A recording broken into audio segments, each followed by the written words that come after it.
we want to be the creators of our own reality. We want to tightly control everything about our world, right? So to just have that, as you said, cold plunge into the waters of reality and say, no, actually, there is a creator of reality. We don't create our own reality. We actually live in a reality created for us. Oh my gosh. With a story bigger than us, right? Guys, this is huge. This is massive. And I'm freaking out a little bit right now. Let me tell you why. Hey, everybody, welcome back to the Wild at Heart podcast here in the week of January 15th. No, January 20, what's the last week in January? What was the 15th and 22nd? It's the two we did last week.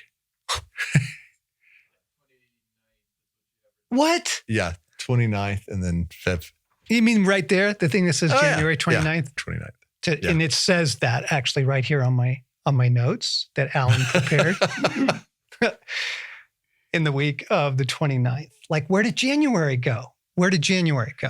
It went way too fast. Yes, we're off to the races. Yeah. So we have an exciting announcement for you all that I'm stoked to tell you about this week and next. But before we get into that, let's take our pause. Let's take that spatial moment, that soul sanity moment where we just let it all go in a moment of release, of benevolent detachment. The world, the news, your world, the things people are asking of you. Take a moment right now to let it all go so that we can just be genuinely present to this. And then we'll be in a much better place for God to meet us here this week. Jesus, we do. We pause in order to let it go. And we release to you the news and work and family and need, our concerns, just everything. Everything. We can lay it down for a moment or two. And so help me, God. Name the things for me that I need to just lay down right now.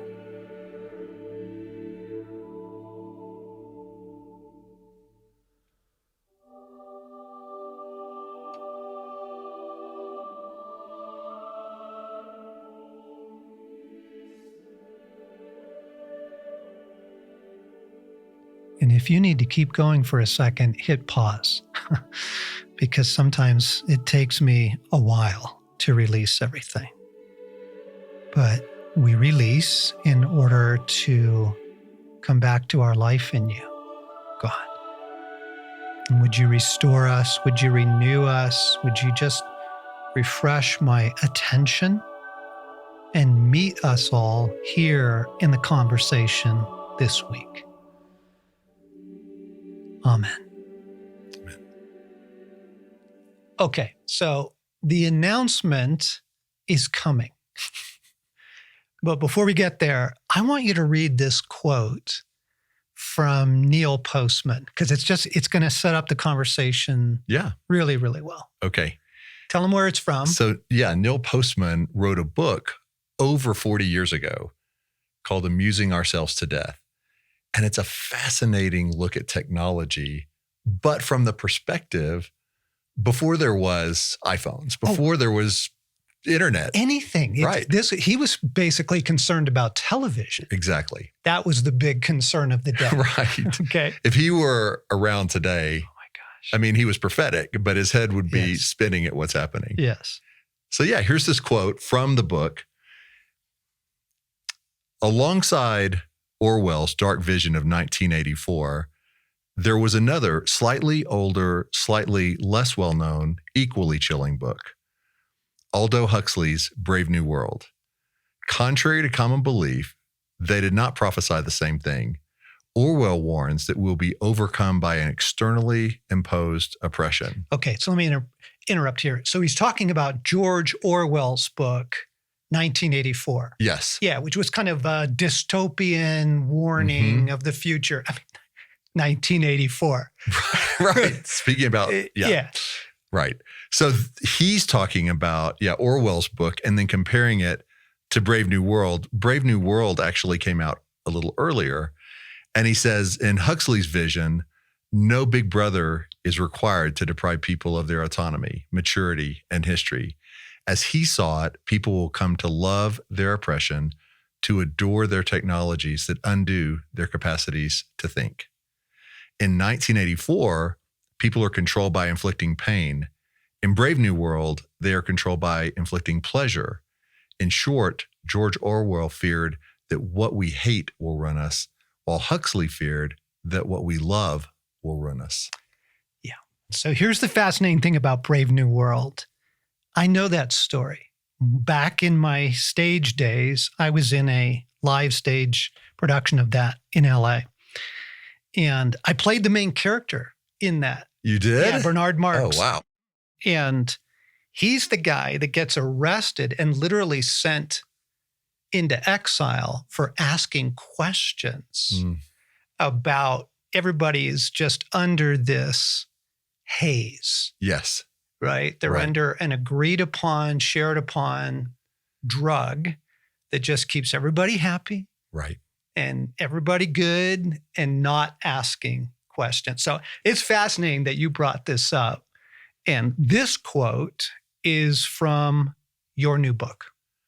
Right. It's featured in my book, and it really touches on a core theme. So I've just released a brand new book. Dun, dun, dun, dun. And we've got it on the table here, but it's called Risk the Real. And I'll go into what that means more in our conversation. But the subtitle is How to Defy the Rise of the Artificial. And this quote touches on that because it's something going on that in both stories, 1984 and Brave New World, that the people within those stories don't quite understand what's happening, but there's a numbing or something that's coming against them different in both of those novels. Yeah. But I think we face much the same thing today, years beyond what was written here. Except it's real. Except it's real. Right. Those are stories. Right. We're living out the real thing. Yes. Right. The rise of the artificial and its allure. Exactly. It's comfort, its appeal. And what's fascinating about that you chose to write on this, Alan, over the last year and then released this book is people ask me parenting questions, like kind of what's your basic advice to parents? Mm-hmm. It's changed over the years. And obviously it involves the heart. Obviously it involves caring for their particular soul. Yes. But you didn't know this, but it's come down to, I think one of the most important things you can do is teach your kids to love what is real. Mm-hmm. Boy, so because of this. Right. Right? Because the average teenager spends 7 hours a day on their phone. Yes. So this isn't a parenting podcast and it's not a parenting book. Right. But it's going to be huge for parents, hugely helpful. So we're going to go into this week and next and talk a little bit about what you've discovered in the rise of the artificial and how we can respond to it in healthy ways, right? Life-giving ways. Yes. And I guess to be a little bit like Bernard Marx, I hope we don't get sent into exile for it. But you coin a term that's fascinating. And you call it the partificial. Right. Right. And this goes back to when you and I were sitting in your office a couple of months ago, and I was asking you, John, do you have a way to describe what's going on? Because we've both riffed individually and together about how everybody seems partially present, numb, defense is down, tanks are low, and we see it in ourselves and we see it in others, but how do we describe that fully? And because sometimes it helps to put a name to something. Did I say something incredibly insightful? Because I don't remember the conversation. That's because you were partially there. I'm sorry. No.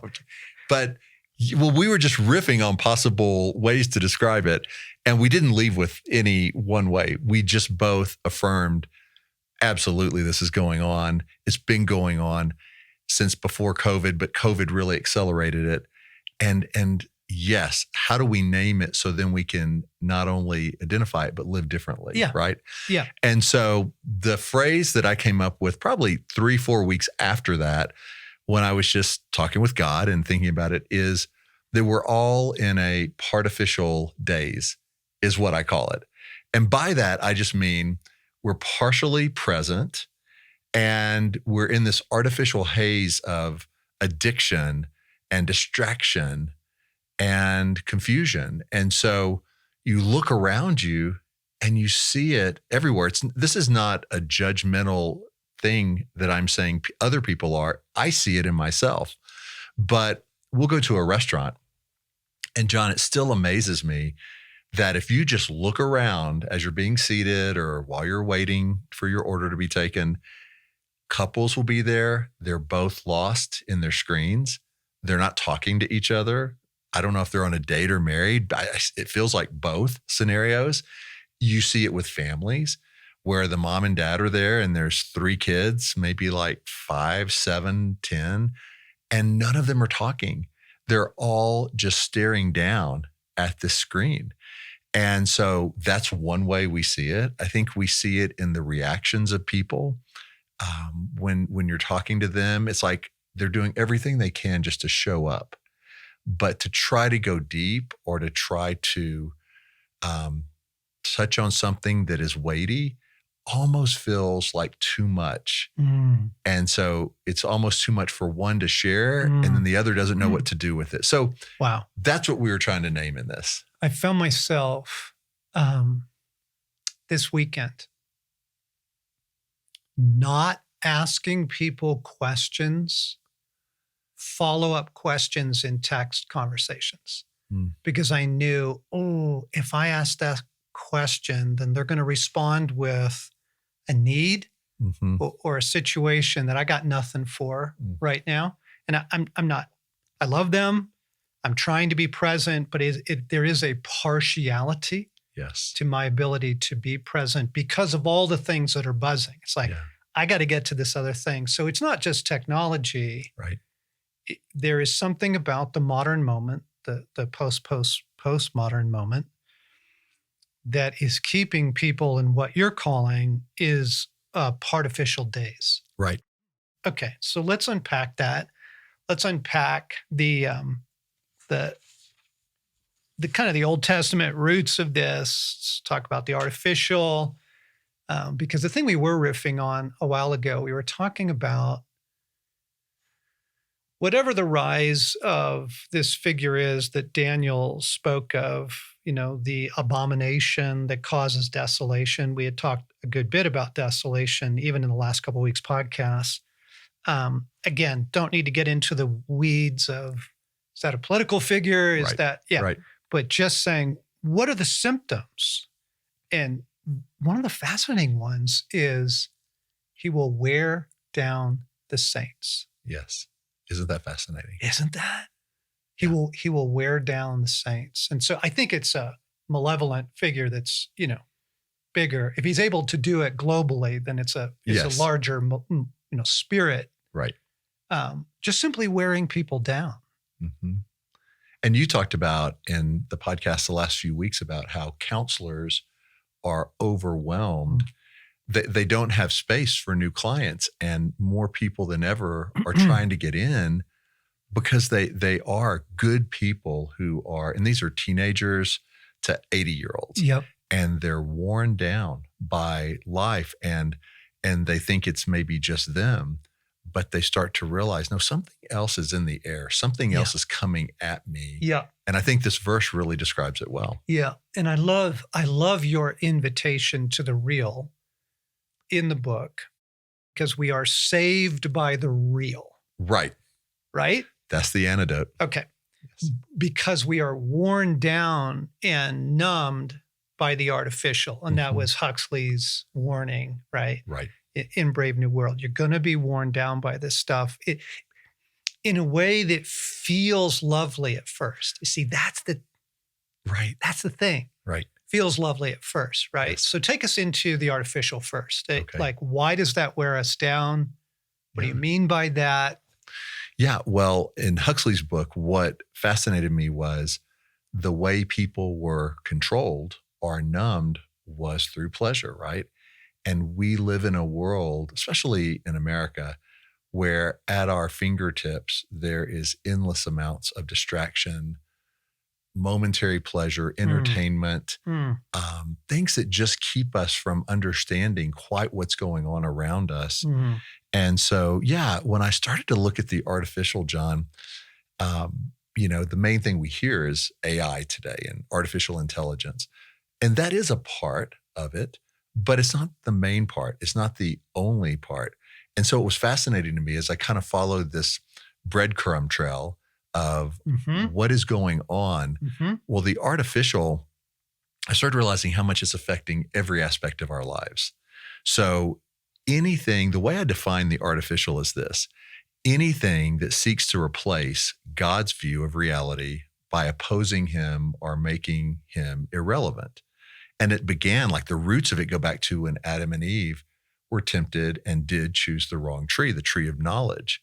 And those same roots, I think, come against us, and we get tangled up in them every day. And so if you want to know the reason for something, as we've discussed here in the podcast before, it helps to go back to the beginning, to the origin story. Where did all of this start? And with the artificial, I believe it started in Eden. And so Adam and Eve were given a choice between staying in the true story that God created for them, the real, or the counterfeit narrative, the artificial false story that the serpent provides, which is, no, you can actually go this direction and make a choice, and that choice will help you become like gods. And so when they chose that, they chose the artificial, not knowing fully, but that's what they did. And we have been immersed in that ever since. And so when we look at it through those eyes, that lens, you start going, what in my life is artificial? Well, it's anything that pulls me away from God or makes it feel like it can supersede God in my life, or make anything besides what this shiny, bright new thing is less relevant. Yeah, but you're not doing this justice. It's better. It's better than that. Your ideas are really profound. Because the thing is, you're not using the word evil for a reason. You're using the word artificial. And the artificial is the fake that promises relief, comfort, joy, adventure, beauty, intelligence, peace of mind, right? Whatever. Right. The artificial is the not real that looks real, right? And I just think this is really important that you were telling me the other day that one of the things that in the race for generative AI, there's different types of AI, right? But generative AI, the stuff that's like, self-learning, self-teaching, this stuff is moving fast, right? And a lot of how it gets used in the world is to know you. Exactly. And to know what makes you feel better. Right. So there's this, if people haven't seen it yet, I just want to mention this to them. There's a video you can watch online. It's called The AI Dilemma. And this came out almost a year ago. We'll post it in the show notes, folks. So you don't have to write it down now. But in the video, it was a gathering of top AI developers, and two men, Asa Raskin and Tristan Harris, try to describe what's going on and put words to it, right? Yep. And they call it a giant reality collapse, which is like, that ought to catch our attention, right? Like, if there is a reality, this is causing it to collapse in a big way. And John, they actually talk about in the video golems, which to me, I mean, it makes me both smile and go, oh man. Oh, it gives you the willies. Oh man. Yeah. And the reason they use that kind of tongue-in-cheek acronym is they summarize what's going on with AI technology as generative large language multimodal models. So that is an acronym for Gollum. ChatGPT would be included in that. But basically, these things that are being created that even the developers don't understand fully. In other words, the developers are making something that continues to exponentially grow in knowledge, increase in speed, to the point where they don't understand where it's going or why it's doing what it's doing. And one of the things they say in that video is the first wave of AI, which was social media, go back a decade ago or more, they call that the race to engagement. And you go, okay. And they say, but no. The second wave that we're in now, it's not coming, we're in it, is a race to intimacy. And here's why. Let me explain to our listeners why. Because as this stuff learns your appetites, right? Like you know how this goes, right? You now get on Google or you get on a website and the ads that are coming up are tailor-made to you. Yes. You get on Instagram and those videos are exactly what work for you. Yes. Okay, this is why the artificial is getting creepy. Yeah. Is that this stuff is learning Right. what it is that you will click on. So honestly, again, we didn't plan on this, but this is a friend of mine sent me this post from Instagram this weekend, and I'm not going to read the whole thing. I'm just going to read a snippet of it. He's riffing on, oh my gosh, I was on Instagram again. This is on Instagram, and I got caught because it knew exactly the video I would click on, the little reel I would click on. Our world has become hardwired to give us more of what we pay attention to. In last years, this trend has rapidly accelerated, okay, because of generative AI. Every time we look at the screen, even if we're just mindlessly scrolling, artificial intelligence is watching what we pay attention to. More than watching, it's studying. More than studying, it is obsessively measuring, training itself, getting better at giving us more. And you would say more of the artificial. Right. Right? Right. So that you just get more and more lost Right. in a fake world. And it doesn't necessarily have to be an evil world. Right. Right? You're just getting more and more lost into the pleasure, the dopamine, the peace, whatever. Right. And it's also instant feedback and information and advice, because people turn to ChatGPT now and will ask questions of what they should do. Well, if they get an answer in 2 seconds, that feels a lot more helpful than going into prayer and ask God, and it's been a week. And right. Yes. Okay. This is really big because here's where this is headed. You have a very big idea. You kind of talk about the allure of the artificial and how lovely it is, how comforting it is.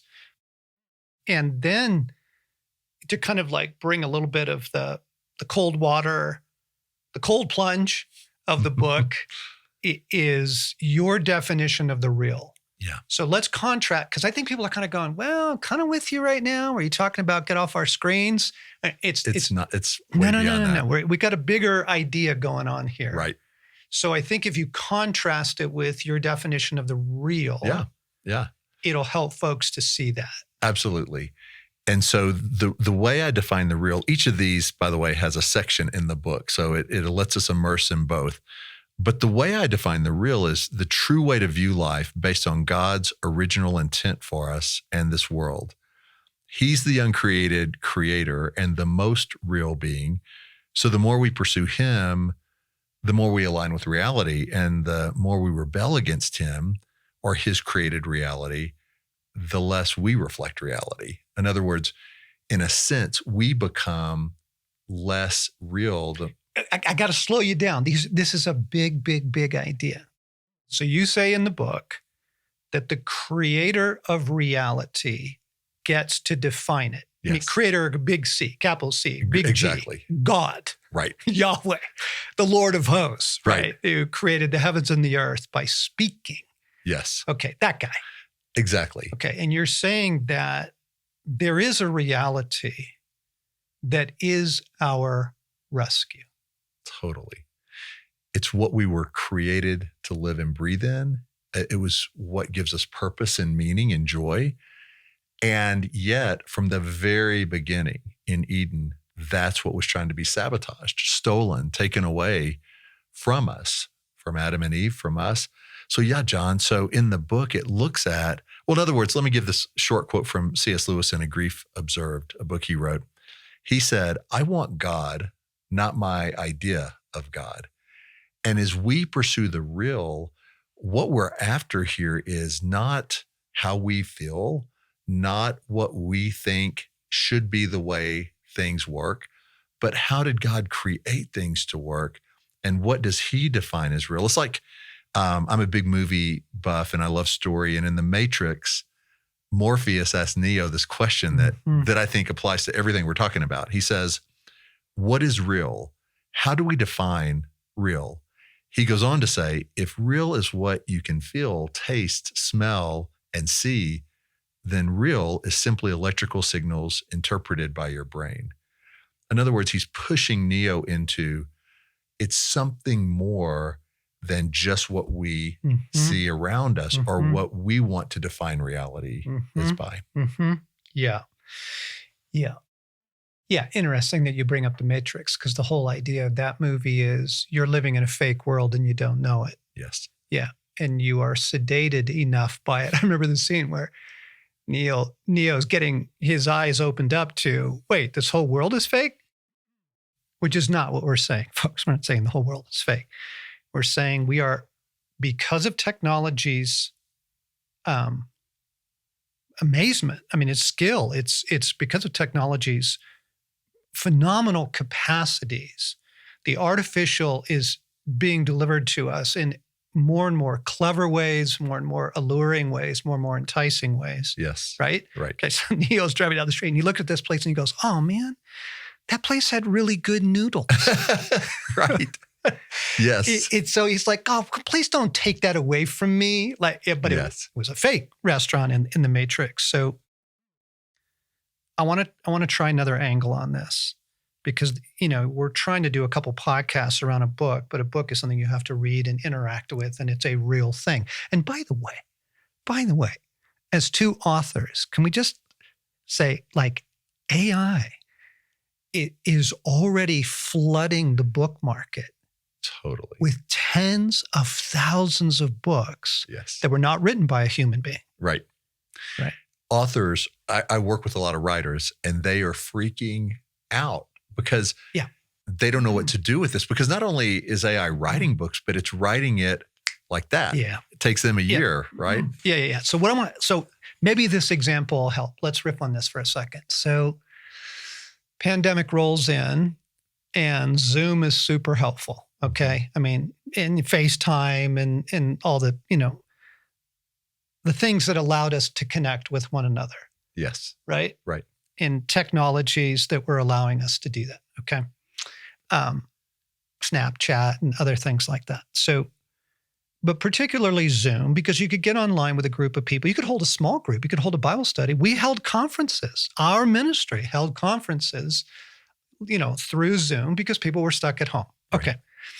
But the whole time I kept saying, everybody was so excited of, oh my gosh, we get to reach people all around the world. This is awesome. This is the future. Look, we can stay right here in our own building and not pay for international airfare and all those expenses.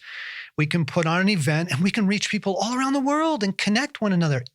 Remember this? I totally do. Oh yeah, everybody was so excited about it. And I kept going, no, you don't understand. Like, I don't think this is ultimately good.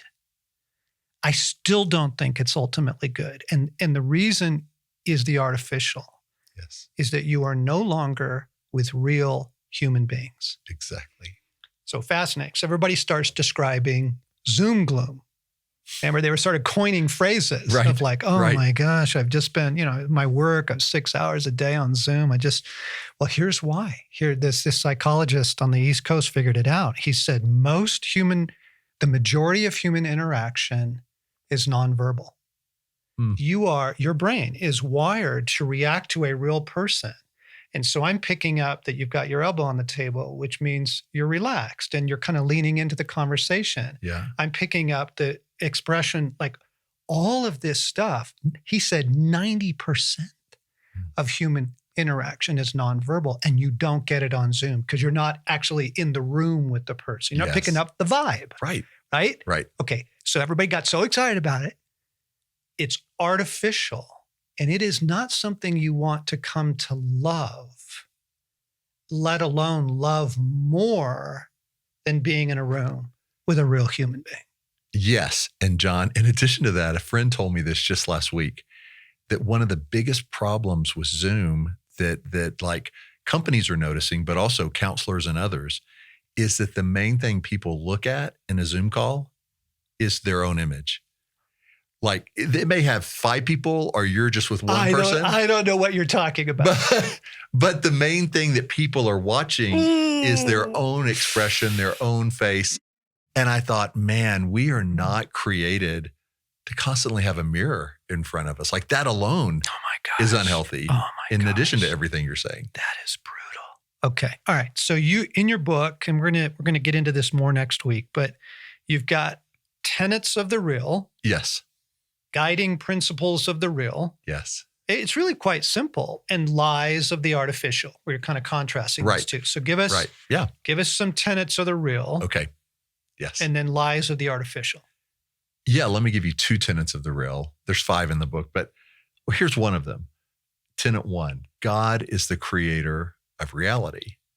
Now I start there because you would think, well, that's, common sense.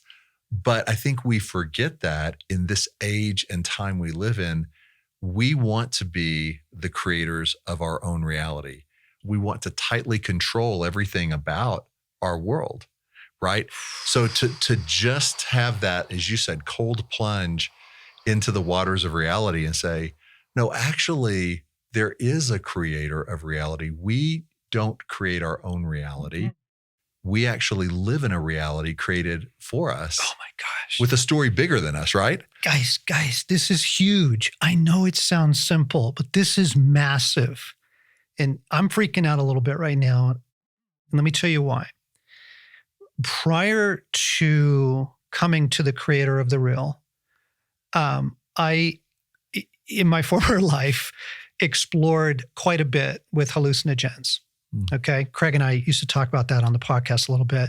So yeah, mushrooms and peyote and LSD and pharmaceuticals. And it really actually was a kind of spiritual search for me. I was hungry for something. Yes. Well, back in the 70s, you could there was a lot of options.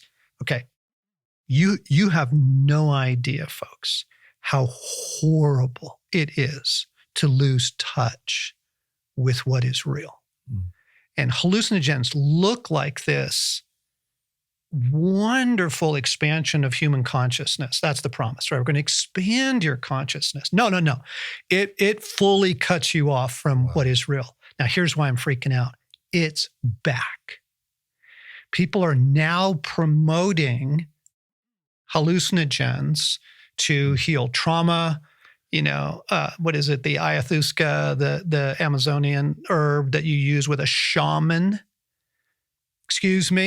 to expand your reality through ritual. Like, no, folks, you don't understand. Like, no, I'm telling you, this is really, really, really bad. And to come unglued from what is real. So when you're saying, look, can I just tell you a couple basic things? God created reality. Right. Reality is knowable. And what you're trying to say in the book is, and it's your rescue. It's your safe place. It's the foundation of everything. Okay. Because, John, I was driving home on a 2-day trip from Texas back to Colorado recently. And in the middle of nowhere, there was this just fields of grass. And there was a hand-painted sign and it said, God is real. And as I was driving by it, I was writing this book at the time. And I'm like, how cool is that? But then what struck me is, but notice even in the sign, it's saying there's a category called real or reality, and God is in this category. And what I'm inviting readers to do is flip that. No. It's not that God qualifies in reality, or we have to prove God is real. God created reality. Okay. He's over the category. God is Yeah. the one. Give us the correlate. Give us the next principle. Then. Yeah. Yeah. Because that's true. Because that's true. Then the second one is our reality must be rooted in him. In other words, we have to then say, if he defines reality, then let's look back at Eden. Let's look back at the beginning to know who are we supposed to be, yeah, right? And how are we supposed to live? Yep. It starts there. It does. And that's why I think the enemy, when we see the serpent in the garden, his first attack is actually against reality. It's against God's story. He's saying, no. That's not true. He's not telling you the truth. That's not true, but here's the way. Yeah. You know what's fascinating about this, Alan, is that when Jesus is questioned about human nature, and so a big reason why this is important, folks, is this doesn't primarily have to do with Instagram or Zoom or your particular choices. The world is in a tailspin of what does it mean to be human. Right.